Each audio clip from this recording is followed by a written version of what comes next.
जय मसीह आप सभी को। आपको हमारे चैनल पर स्वागत है। आज हम चर्चा करेंगे।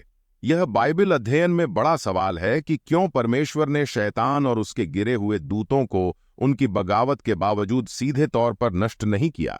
अध्ययन यह समझने की कोशिश करता है कि शैतान, जिसका नाम विरोधी या दुश्मन का अर्थ है, अभी भी क्यों अस्तित्व में है। शैतान लगातार पाप और बुराई की गहराई में गिरता जा रहा है। प्रकाशित वाक्य की पुस्तक में शैतान को एक अतल गड्ढे में फेंक दिया जाता है, जो अनंत पतन का प्रतीक है। यह गिरावट घमंड के विनाशकारी स्वभाव को दर्शाती है, जो एक ऐसा विषय है जिसे नीति वचन में भी चेतावनी के रूप में दिखाया गया है कि घमंड विनाश की ओर ले जाता है। यह विनाश केवल शारीरिक मृत्यु तक सीमित नहीं है, बल्कि यह जीवन के विभिन्न पहलुओं जैसे संबंधों और अवसरों को भी प्रभावित कर सकता है। मूल रूप से शैतान, जिसे लूसीफर भी कहा जाता है, एक सुंदर और उच्च रैंक का स्वर्गदूत था जिसे परमेश्वर की आराधना के लिए बनाया गया था। लेकिन लूसीफर के घमंड ने उसे परमेश्वर के समान या उससे भी अधिक बनने की इच्छा की ओर प्रेरित किया। इस आकांक्षा ने स्वर्ग में एक विद्रोह की चिंगारी भड़का दी, जिससे शैतान की सेना और महादूत मिखाइल की सेनाओं के बीच एक भयंकर युद्ध हुआ। परिणाम स्वरूप शैतान और उसके दूतों को स्वर्ग से निष्कासित कर दिया गया।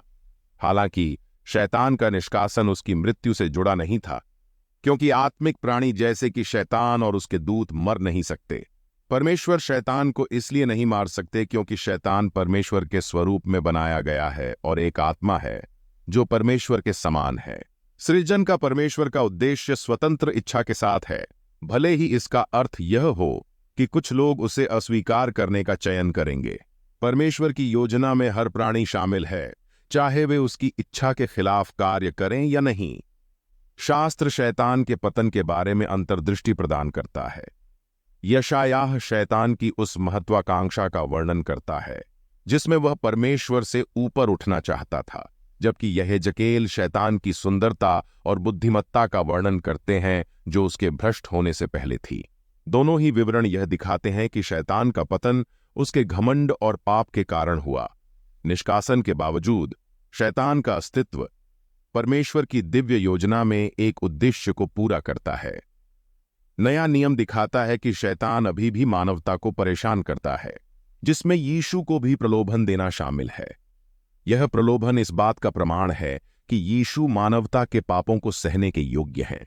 यहूदा इस्करियोती के प्रलोभन में शैतान की भूमिका भी यीशु के क्रूस पर चढ़ाए जाने की घटना में महत्वपूर्ण है, जो मानवता के उद्धार के लिए केंद्रीय है। परमेश्वर ने शैतान को तुरंत खत्म न करने का निर्णय कई कारणों से लिया जा सकता है।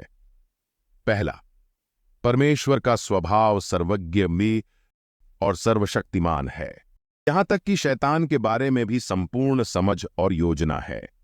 परमेश्वर के कार्य उसकी प्रकृति का प्रतिबिंब हैं, और शैतान के प्रति उनका धैर्य उनके प्रेम और पश्चाताप की इच्छा को दर्शाता है।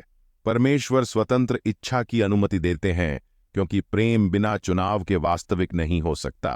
दूसरा कारण यह है कि यदि परमेश्वर उन लोगों को दंडित या मारते जिन्होंने उनके विरुद्ध चुनाव किया, तो स्वतंत्र इच्छा का कोई अर्थ नहीं रह जाता।